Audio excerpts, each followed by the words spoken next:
face I don't recognize. Welcome to my city. I'm Jarl Metellus. Tell me, what is your name? It's always exciting to meet a new member of our small community. Now, before I forget, since you're here for good, you'll need some quarters. Here's a key to the last vacant chambers down in the city, between Brawl and Luki. It's all yours. Now tell me, what brings you to my city?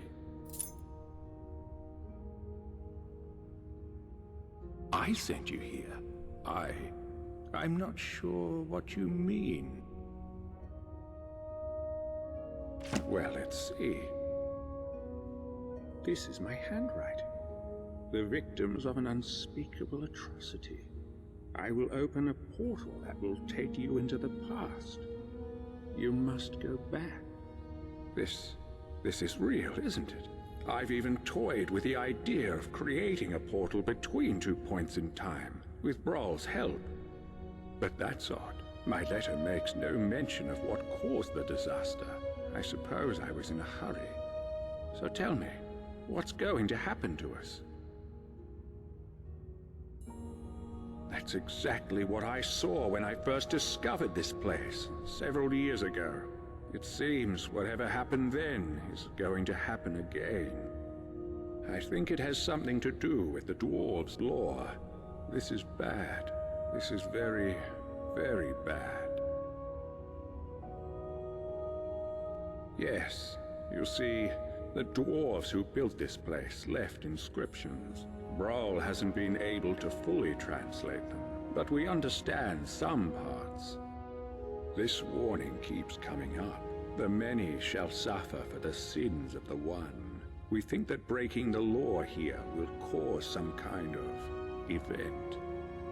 The truth is, I've used the dwarves' law to frighten my people into obedience, and it's worked so far. But someone's about to break that law. Let me think. Your arrival here is exactly what I need. You've helped me a great deal by bringing this note to my attention. I wonder if you could do me another favor. I need you to investigate the city, talk to my people, help them, if it'll win their trust. You can even go through their possessions, if you have to. You must work out who is going to break the dwarves' law. Once you have a name, come back and tell me immediately. As Jarl, I authorize you to go anywhere you need to go, including private homes. But if someone asks you to leave, you should do so immediately.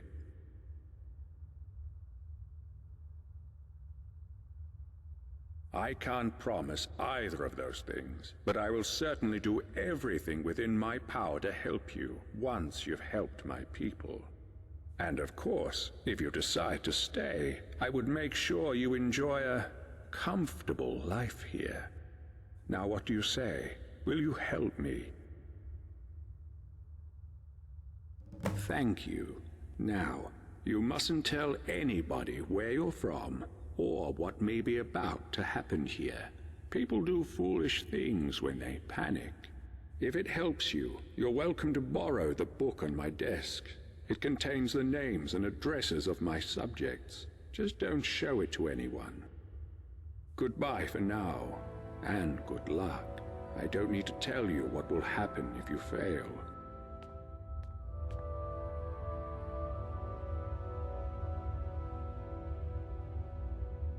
Be careful up here. These ledges aren't overly stable based on past experience. Future experience. All right then.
hello there, dear. New in town? Hello, dear. Oh my, it's very nice of you to take an interest in my life, dear. But you don't need to humor an old woman. Really? Well, you're the first person in the city to say that. Well, let's see. These days, I mostly just sweep the streets here, keep them clean. Cleanliness is next to godliness, or so they say. It's not very inspiring, as you can imagine, but the alternative is to wind up like poor Dooley. Oh, you haven't met him yet? Don't worry, I'm sure he'll introduce himself to you sooner or later. He's homeless. He lives in a cave by the lake. I feel sorry for him. I think most of us do. But ever since his brother died, he's been obsessing over some long-lost treasure. The Jarl decided because he can't work, he doesn't deserve to live in a house like the rest of us. So he lives in a tent in a cave of sorts. But don't let him drag you into it. I'm quite sure it's imaginary. A great loss can do terrible things to a person's mind. Well, anyway, that's about all there is about me to tell, I'm afraid. I'm not very interesting.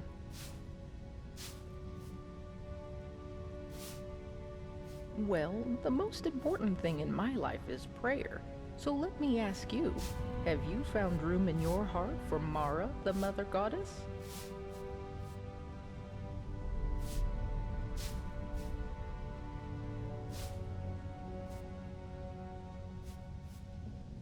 Yes, of course, dear. Don't worry, I get that reaction a lot. Perhaps I'll see you later.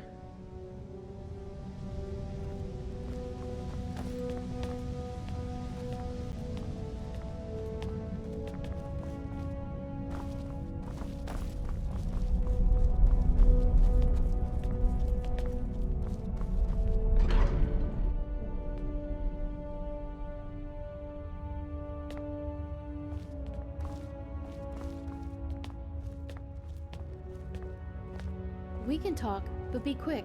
Domitus could be back any second. Help! There's a looter coming into the city. I saw a man come down the shaft, but he was armed and he looked like a looter.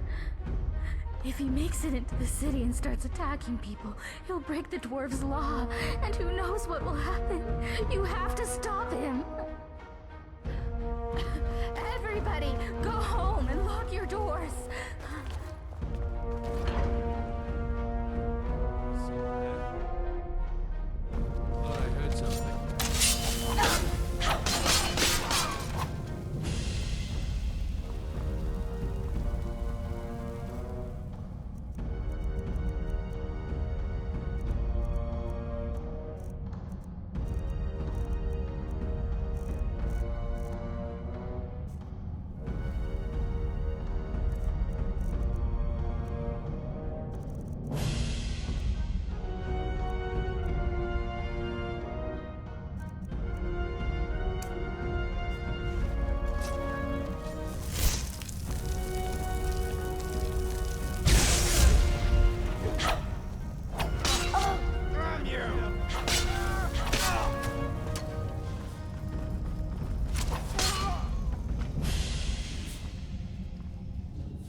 So, the Jarl has given us a house. Just like that? No charge? Nice of him to do. If only all house ownership was so easy to come by. Khajiit will follow.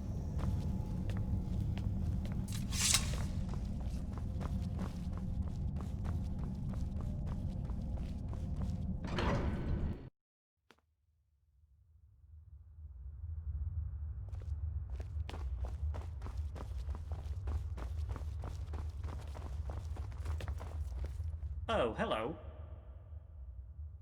Name's Castellus Vitus, military engineer of the Imperial Legion. Out of action right now, but don't worry, I'm still in the service. What about you?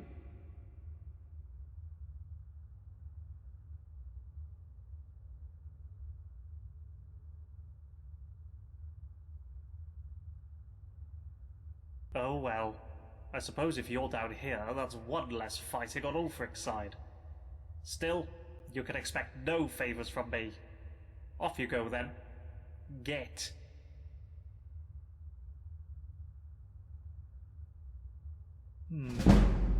Well, I suppose you're right.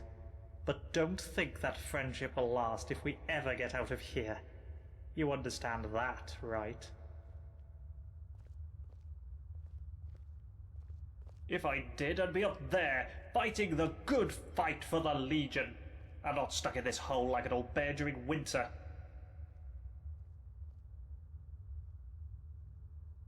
Spit it out, then.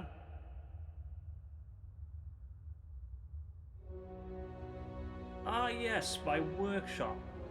Well, of course, as an engineer through and through, I couldn't resist the urge to dismantle some of this dwarven technology.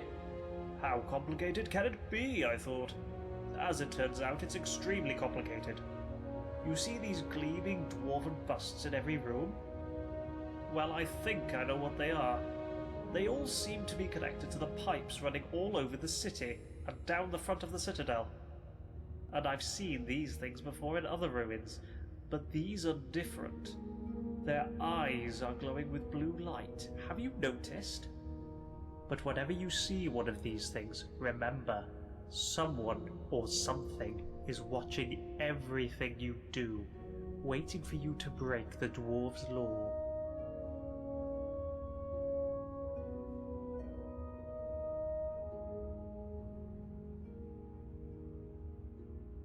Yes, well, not completely. A little. I think I understand the pipes that run all over the place. See, they mainly carry water. There's a single pipe on the top floor bringing water from outside the citadel inside. Water then trickles down from each floor to the lake. But that's not all. It seems the water flowing through these pipes causes these gears to rotate. And when that happens, they somehow create light. The dwarves were brilliant engineers. I doubt I could hold a candle to them. Not that I would need to, with all the lights in this place. Suspicious behaviour, you say? Ah, so the Jarl has found a task for you, keeping tabs on us? Don't worry, your secret's safe with me, friend. Well, the Citadel's mainly full of good Imperial stock, so you don't have to worry too much about them. But now that you mention it, lately I've been wondering if the Citadel isn't haunted. Every now and then, mostly late at night, I swear I can hear a woman sobbing. I'll be damned if I know where it's coming from, but it's not Gaia next door, so who could it be but a ghost? Gods know a lot have died in here. Right you are. Is it over? Is it safe? Is it over? Is it safe? Oh, thank the gods. What a relief. We're so lucky that you arrived in time to stop them. I'll be sure to tell everyone what you've done for us. Thank you so much. If there's ever anything my husband Tabik and I can do to help you, just ask. Oh, there's not much to tell. My husband Tabik runs the clothing store in town. You should stop by. I'm sure you'll leave looking much better.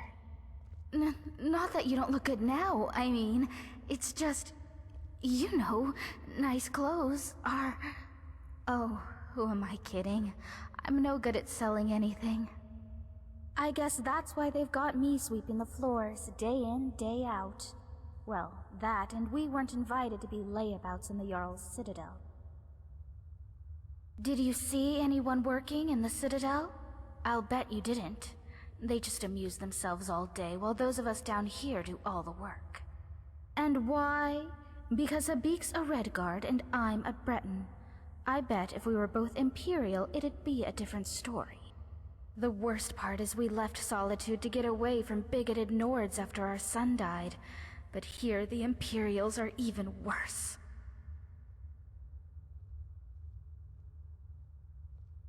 If I did, Habik and I probably wouldn't be here. But Ulrin's wife managed to escape a while back. He doesn't like to talk about it, but you might be able to get him to open up, I suppose. Nice to talk to you. See you soon.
Oh, hello. I wasn't following you. My what? My story? Oh, do you want to hear about me? I'm sorry, but my memory's not very good. I only remember some things. I came here with my brother Harable. He used to look after me, and he said he always would, but then he died. Now nobody looks after me. I'm not very good at remembering things. Sometimes I forget, so I need help. That's why I need some help finding Harable's treasure. Well, my brother told me before he died that he had left me something very precious in a secret chest. He hid it away just for me. I've asked the others for help, but they don't help me. The Jarl even wrote me this letter, but I'm not very good with words. Here, do you think you can read it for me? Tell me what it says.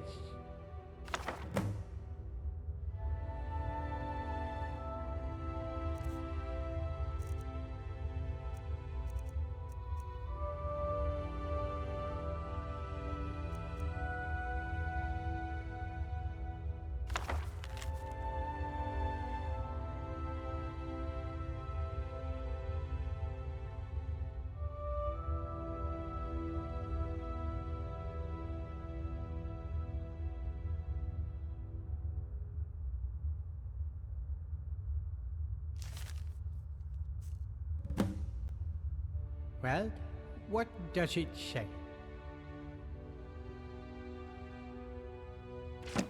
You did? Oh, thank you. What does it say? What? No, that can't be right.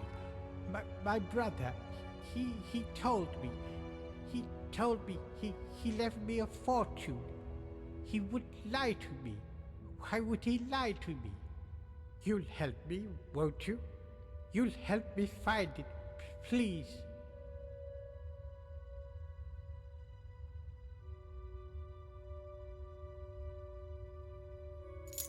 Thank you. All I know is that it's hiding somewhere in the city. And you need this rusty key. My brother gave it to me to unlock it. I can't. Sorry. I don't remember things so good. But he said it was hidden under the ground and that I have to hold my breath. That's all I remember. Our way out? Oh, no, I can't leave. I need to find Haribo's treasure first. Oh, all right.